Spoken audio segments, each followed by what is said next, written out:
Hello and welcome to Destination Draft Day, your one-stop shop for all things NFL, college football, and NFL draft. I am Michael Rockman. Nick Durst is not here today, so I am going to be one man showing this thing, and hopefully, that's all right for you guys. It's going to be a little bit of a shorter episode today. Have been very busy just getting acclimated to a new job that I got with OrangeBloods.com, where I'll be helping contribute to all things Texas football for Rivals.com. That's the bigger brand of it. And, I'm very excited about that. But at the same time, I still want to be dedicated to this. So going forward, I'll be sure to get the graphics out. But, right now, just a little bit of a delay in that regard, just trying to get everything situated. I'll be heading down to Austin soon. So this background will definitely be changing up as well. So, first and foremost, before we dive in to the linebackers that we're going to be talking about today, I just want to talk about the absolutely breaking situation in college football with the major alliance happening between the ACC, Pac-12, and Big Ten. Now, what this alliance means for me would probably be some sort of scheduling agreement similar to college basketball, where it's the showcase week, where it's, ACC versus Big Ten versus Pac-12, whatever. And, we see that happen in college basketball where we'll get like a North Carolina versus Michigan State. And those are two very big basketball programs, and it allows for a great opportunity of just wonderful games. And I think we're going to see similar situations with the alliance that's coming in, and what's going to happen with that, who knows? But that's probably my guess, if I had to make a guess, for what is going to happen with this alliance. Ultimately, the SEC is going to be the conference of college football. I think that has been that way for a while, and it's not going to change with these additions. But I think this alliance is a sort of way to make sure that these schools that are coming out of the ACC, coming out of the Big Ten, coming out of the Pac-12, and whatever conferences maybe work their way up or survive, shout out to the Big 12. They just want to make sure that they aren't just going to be overlooked for a team that goes 9-3 in the SEC for a team that goes 11-1 in a different major conference. So these big games, scheduling in Oregon versus an Ohio State, scheduling and UCLA versus an Iowa, just games like that to where these programs still have major wins on their schedule, much more than just their conference shows. But, that's all we really have to talk about on that. Anyone can speculate, but there's just so much that is going to really take place over these next few weeks, months, maybe the year, and we'll get more clarity. But we're expecting an announcement soon that will kind of give us the full picture on what this alliance means. And then we'll see what happens with the rest of the Big 12 and what happens with college sports in the full effect. Some NFL news: Carl Lawson suffered a torn Achilles, absolutely huge blow to the Jets and to Carl Lawson himself. Was just paid on free agency to be most likely a star edge rusher in that solid defense, and now he is going to be sidelined. Really hope he can recover from this. Carl Lawson is someone that I think is one of the more naturally talented edge rushers in the NFL, but injuries have kind of sidelined him for a lot of that, kind of held back his ability to grow as that edge rusher. Getting into New York with a wonderful defense coordinator like Saleh, I thought he was going to explode onto the scene like many, and it sadly just didn't happen. And, with that, it's certainly frustrating for anyone involved, but at the same time, I think there is still going to be an opportunity for Carl Lawson to jump back when he gets healthy. And I think there's some young talent on this Jets team. Jabari Zuniga is someone that I was very high on when he was a prospect. So just hoping for the best for the Jets, hoping for the best for Carl Lawson.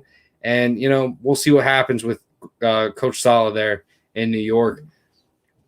Moving on, though, to what is the highlight of this show, and that is the linebacker talk for this class. Not the regular graphics. The top 10 is just going to all pop up on the screen at the same time rather than a countdown. Again, sorry, just kind of been busy with a lot of side work stuff, but we're going to show the sleepers first. The 5 guys that I feel like over the course of the season could find a way to rise up onto this board of top 10 players, maybe even in the consensus eyes. And these are guys that I think maybe aren't getting enough love over where I think they should be. So first one we're going to talk about is D. Winters, a little bit smaller than your average linebacker, but the NFL has kind of proved that they don't really care about it as much anymore. 6'1", 223 is his listed weight, 9.5 tackles for loss, 2 sacks, 2 pass deflections, and 65 tackles over the course of the season. D. Winters flies around the field, and he is extremely exciting for an in-the-box linebacker. Kind of plays all over in that shallow zone. Really has tremendous range, and I think you have to whenever you're undersized like D. Winters is. But at the same time, there's some issues for him. I think getting off of blocks, being able to work into traffic is something that is going to be huge for him to make that necessary step forward. But if he can do that, I think D. Winters is going to be one of those undersized linebackers that really starts to get love and is an exception to being undersized rather than being viewed as, a liability because of that. Winters is extremely exciting, great speed. I think he moves around the field extremely well, and I'm really looking forward to seeing what he can do this season. Obviously, there is a lot of talk about the defensive side of the ball for this class, and linebacker is one that kind of hasn't had guys really step forward and become these guaranteed names. So a guy like D. Winters, who offers plenty of ability, runs in the 4.7s and really just shows off nice range. I think he's someone that could potentially start to work their way up and start to solidify this linebacker class as we move forward in the season. The next linebacker that we're going to be talking about is Darian Beaver, a absolutely talented 6'3", 242-pound linebacker that came from Connecticut, transferred after 2 seasons with Connecticut, came to the Cincinnati Bearcats. This past season, though, put it all together in a big way. 58 tackles, 7.5 tackles for loss, 2.5 sacks, 2 interceptions as well, and 2 pass deflections. Look, there are prospects galore when it comes to Cincinnati's defense. And I think that there's more on this roster than gets credit for. Beavers has a tremendous frame already, 6'3", 243 pounds. That's what you want for a lot of defenses. I know there are guys that are, getting drafted undersized, and it's become a part of some defenses, but there are a lot of defenses that still want those bigger guys, and Beavers kind of fills that. He's been improving, and I think that's a very nice aspect to have in his game. He's a great run defender. I think he does well in shallow zones to where he could lead the Cincinnati defense in that front 7 area. Him and IJ Sanders are going to contribute, while this secondary that's filled with talent, Kobe Bryant, Sauce Gardner, it's going to just be a wonderful year for Cincinnati. I think the talent continues, and the dominance is going to really start on the defensive side of the ball, and Beavers is a big part of that. One of my favorite linebackers in this class is David Aguigbo, and he is the next sleeper on this list. When it comes to the linebackers of this class, I've heard more love for his teammate, and Brian Asamoah is his teammate, and I've heard more love for him, and I think he's a very strong linebacker. I don't think that there's any disrespect whenever I'm saying it, but I just love Aguigbo. 6'3", 251 pounds, runs in the 4.6s, has some edge experience, came in as an edge recruit and worked his way to linebacker. Really came on strong at the end of the season. I think he's going to carry over with that momentum and really put together a strong year. Going to be his 3rd year in college, so I think that's where you kind of see that biggest jump of growth. Only 33 tackles last year, 3 tackles for loss, 1 sack, 1 interception. But, that end of season run where he was really playing extremely well, getting consistent reps, that's where I really liked him. He had a great performance against Florida in the bowl game. I even liked his games where maybe the stat sheet wasn't as stuffed. Against Iowa State, he only had 2 tackles, but I was able to see some impact out of him that made me really high on him. So David Wegboo is going to be someone that, I have him on this potential risers list, and I'm just noticing now that I put defensive line, not linebacker, so apologies for that. But really expect David Wegboo to be someone that I'm going to be high on all season, and we'll see if consensus follows or if I just look like an idiot. But right now, I'm fully in on Aguigbo. For the next linebacker, we got Mariano Sori-Marin, the linebacker out of Minnesota, and you can just see it in that photo. This guy is absolutely stacked. 6'3", 245 pounds.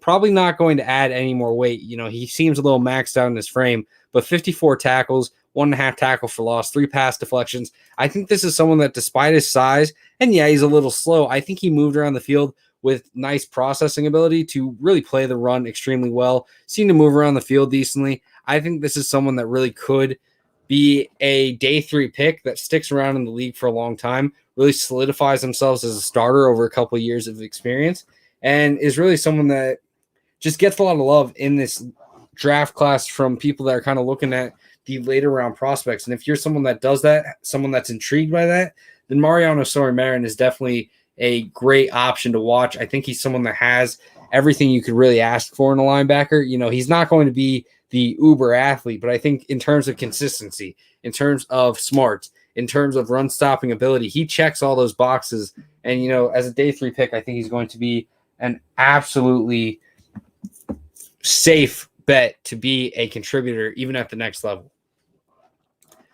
When we're talking about Missouri linebackers, a lot of people are going to immediately have their mind flash to Nick Bolton, but Nick Bolton played beside someone who is very talented as well, and that's Devin Nicholson, 6'2", 230 pounds, has tremendous length, and, he's been starting for a little bit, started as a true freshman. Then last year, he kind of came together and put together some great performances. I'm a huge fan of what he can do.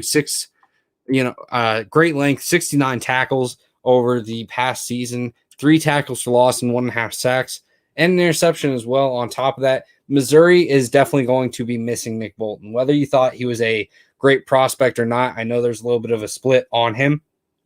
Missouri's going to need someone to still fill that gap because he was a great college linebacker. Devin Nicholson isn't necessarily going to step over and play Nick Bolton's role, but I think he is going to have to take on that leadership, that star factor in that linebacker unit, and I fully expect him to really meet expectations. He's exciting to watch. He moves around the field extremely well. I think this is someone that really is going to have a very nice season, especially in the SEC where, he's going to be going against some great running backs, and I think he's going to prove himself in the run game, moves around the field well with his great length and coverage. I think this is someone that really could, with a great season, potentially get into the first round. Now, we talk about the top 10 linebackers for this class, and we're going to see a lot of rollover from this list. But at number 10, we're talking about Devin Lloyd out of Utah, a great linebacker that really just is exciting to watch entirely. I think the overall Pac-12 kind of got disregarded last year because of how limited the just overall schedule was. There was only 5 games for Utah last year, but he still racked up 48 tackles, 10 tackles for loss in 5 games, 2 sacks. That's extraordinary. This guy is going to be on the minds of a lot of people that are watching him, that are looking for a linebacker. He just continues to improve. He's great in the run. I think he has the athleticism to be good in coverage. I think he still needs work in terms of just, getting better at recognizing routes, following better fluidity. But he definitely brings the athleticism that's needed for a linebacker. A little bit smaller in his frame, but I think he has enough size to be strong. Kind of reminds me a little bit of a Corey Littleton type. And I think with a, great landing spot, Devin Lloyd could be someone that really just, blows it up this year and then goes to the NFL. Good landing spot. He's going to really excel. At number 9, we're going with Mike Rose, a linebacker that really is just a huge question mark for me because, first off, he's got a great frame, 6'3", 6'4", 250 pounds. He plays in the slot a lot for a guy that's kind of a better run stuffer. I think that's going to be extremely interesting because it's just weird. He's probably going to be one of the top linebackers in terms of just college level. Definitely going to be someone that's going to be in contention for Big 12 Defensive Player of the Year. Could very well win Linebacker of the Year awards. Last year, 12 games, 99 tackles, 10.5 tackles for loss, 1.5 sacks, 5 interceptions, and 2 pass deflections. Just a great season. I think this is someone that, so often we kind of see these guys get love just for being tackling machines at the college level, but they don't really have that ability to transition to the NFL. Guys like Evan Weaver, guys like Colin Schooler, guys like Tyler Matukowicz, just guys like that. But I think Mike Rose is someone that, while yes, he's this college star and probably isn't going to be the same level of linebacker at the NFL. I think he's someone that can make that jump, that offers enough to really show enough intrigue to NFL teams. And that's why I'm intrigued by him. That's why he makes my top 10. I'm really excited to see what he does for Iowa State this year, especially because Iowa State really just feels like they are on the brink of potentially being that Big 12 champion, return so many guys. It's going to be very fun to watch Iowa State versus Oklahoma, and Mike Rose is going to play a big part in that game if Iowa State is going to slow down Oklahoma's offense. At number 8, we got Mariano Story-Marin, a guy that we already talked about a little bit. Really just excited to see Minnesota in a full season. I think this is someone that's kind of the leader of that defense. You kind of look around at what Minnesota has been bringing on the offensive side of the ball. There's been plenty of talent. On the defensive side of the ball, there's some question marks. But guys like Boye Mafe and Mariano Story-Marin, I think, are going to be big pieces in what they bring this season. Last year there was certainly some talent, but I think, more experience in that front seven is going to be huge for Minnesota. And I wouldn't be surprised to see PJ Fleck kind of turn her around this year with a better season. At number 7, we have Amari Gainer out of Florida State, a guy that I've seen get a lot of love, and I understand it entirely. This is an extremely talented linebacker who put up 65 tackles last year in just 9 games, 5 tackles for loss, half a sack, 1 forced fumble. Really just a well-rounded linebacker that shows some great ability to set the edge even. You can drop him down in the run game, and he's going to handle offensive tackles and disengage and shut down runs. And I think that's very impressive. Nice versatility. 6'3", 230 pounds, probably runs in the 4.6 range. I think he's someone that, is just a safe bet to be a talented linebacker. Maybe isn't going to dominate every single time the ball comes his way, but I think he's going to be a safe option, going to be someone that really is going to help Florida State if they make that jump this year. Amari Gainer is going to be a big reason why. And, as the time comes on, I think this is someone that's going to go in that 3rd, 4th round, but stick around in the league for quite some time. At number 6, shout out to the Texas Longhorns, to Marvian Overshown. The armband bandit is what I feel like he should be called. Every armband you can imagine is on this guy. Great size, 6'4", 215 pounds. Was a former safety, dropped down to linebacker, has shown great ability. Look, he's still thin. He still needs to work in terms of just overall tackling, overall block disengagement. But there is tremendous upside here with Overshown. I think adding a little weight, getting a little more developed in terms of experience at the linebacker spot, working on his tackling. These are all things that can be fairly easily fixed. And Overshown, I think, has a great attitude to do it. I think this is someone that's going to really make major strides this year for the Texas Longhorns defense. And I think as long as there is an opportunity for, growth there with Texas, and I truly believe there will be, then Overshown is going to be a guy that really starts to fly up boards, especially when we get around that combine time where he's really going to put on a show.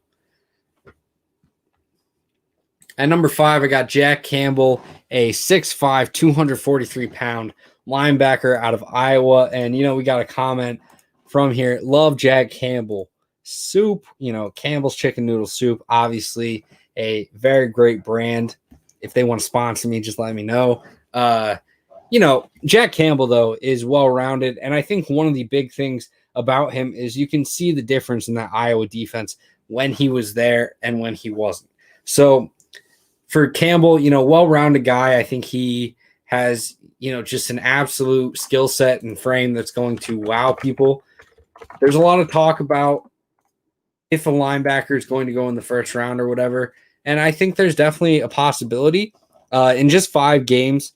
I think there's definitely a possibility that Campbell could be the guy who does that. In just 5 games last year, 29 tackles, 3.5 tackles for loss, 1 sack, 1 interception, and 1 forced fumble as well.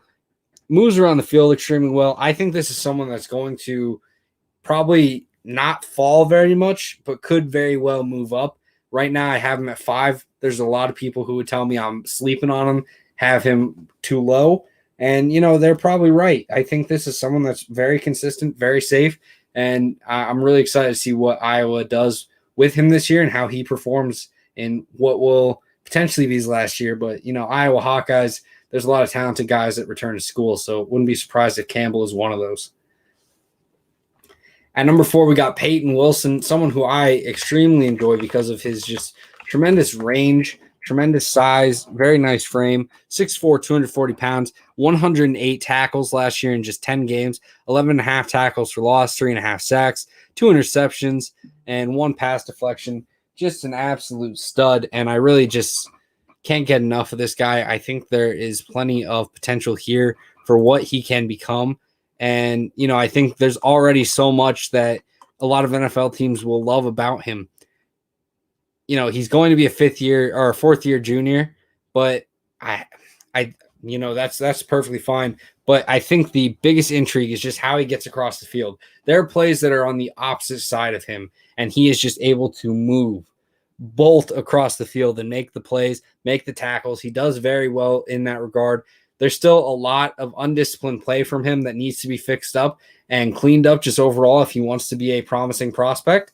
But I think right now the upside is there that I'm willing to gamble on him, and I absolutely think that he's going to take those steps. From what I've seen so far, I've loved what I've seen, and I think as he continues to grow his game, he could be someone that is viewed very highly in NFL circles.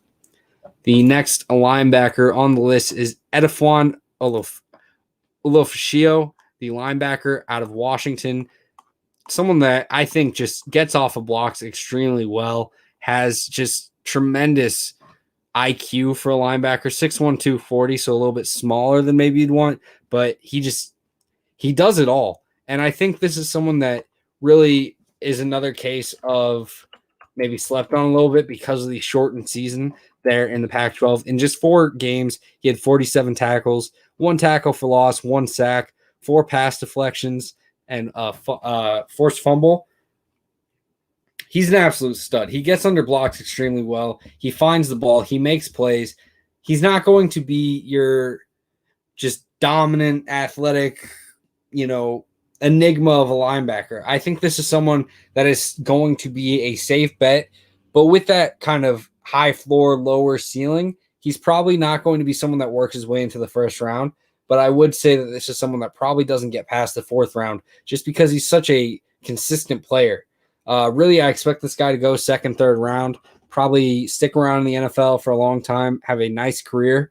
But, people like to swing for the fences early, and I think that's why Olofishio could fall a little bit. But still, just an absolutely big fan of him and really excited to see what happens for him in his Washington career and NFL career alike. At number 2, David Wegboo, the guy that I was talking about earlier, not much to say other than having a guy like Aguigbo, having guys like Nick Bonito, having guys like Perry and Winfrey.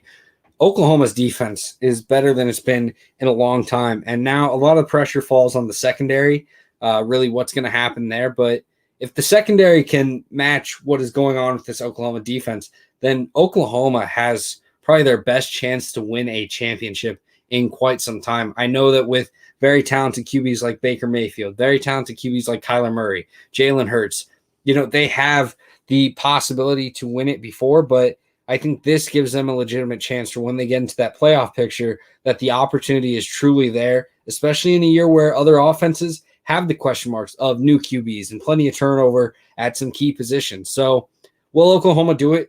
Obviously I don't have the direct answers yet, but I do think that Oklahoma has their best chance because of just total opportunity to become a well-rounded unit, both offensively and defensively. And Aguigbo is going to be a big part of that in that front 7 with some other very strong pieces as well.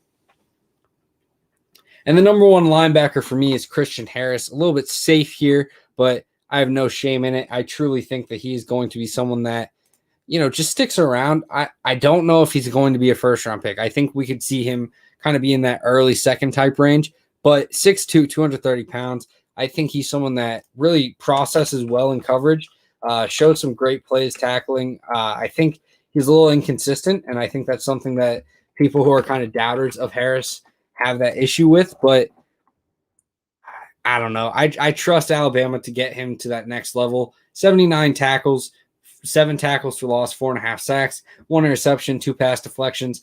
He does it all for Alabama, and I'm really excited to see what happens. I wouldn't be surprised if Christian Harris is the best linebacker to come out of Alabama in the past 2 years. I know that there was a lot of attention for guys like Dylan Moses, guys like Mac Wilson, but those guys fell for more than just injuries and for more than just, just randomness. Like, there was justified reasons for why they fell. There were issues in their play. Moses, you could argue that the injuries were the reason his performance fell off, and I'd give it to you, but I still think Christian Harris is very much a talented linebacker, and I think a lot of the, pushback on Harris may come just from being a little concerned about the past linebackers that have been hyped up for Alabama. And I know that a lot of people avoid scouting the helmet, but I think sometimes it still happens a little bit, especially early in the season when you're left more to assume as much as you can, watch and dive into the film. So Christian Harris is going to be an interesting prospect to watch all season. Great size, great frame, great athleticism. I think he's someone that really could be that first-round pick, and right now he's probably who I'd take. But, there's still some question marks, and the inconsistencies will flare up.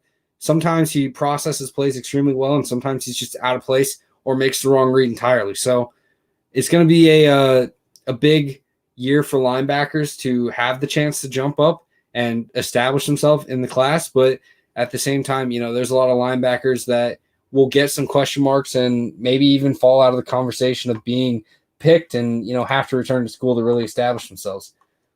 And there's plenty of linebackers that are left off this board. Ventrell Miller out of Florida, Owen Pappoe and Zacoby McClain out of Auburn, Nakobe Dean out of Georgia. There are guys in this class that you can find that maybe I'm not as high on that you would very much enjoy. Right now with the season that's going to have as big a draft class as we've seen in a long time, take the time to look around and just kind of turn on someone, even if it's just for a few minutes. Just try to figure out what type of play styles you like. Try to find what players, you're very much sold on compared to others. This is a year where, you should have a guy at every position because the class is that big where you're able to really kind of love them, and maybe they're not viewed that high in consensus, but, you can still be high on them and think that they're going to be studs. So, this is the class to really kind of look around entirely, even if it's just quick watches, just trying to figure out if you think these guys could potentially be something. And, that's the joy of the entire draft scouting process. But this year there's more options than ever. So really enjoy it. And yeah, just do what you can with it. Like I said earlier, this is going to be a shorter episode. Talked about all the linebackers. Don't have Nick Durst here to kind of prompt me with questions to keep it going a little bit further. So that's all we got for you today. Thank you so much for everyone that tuned in. Thank you to ChrisLandryFootball.com. And thank you to our commenter, JRG, for the extra content. We appreciate that very much. I will see you guys on Monday where we talk about the top corners in this class. And I tell you what, it's a very good class for cornerbacks. So if you're a team that needs one, keep hope alive. But for now, I'll see you guys. Have a great weekend. And, this is Destination Draft Day for all things college football, pro football, or NFL draft. This is your one-stop shop destination. It's a long road, but we'll get you there. Destination Draft Day. Take care, guys. Have a good weekend.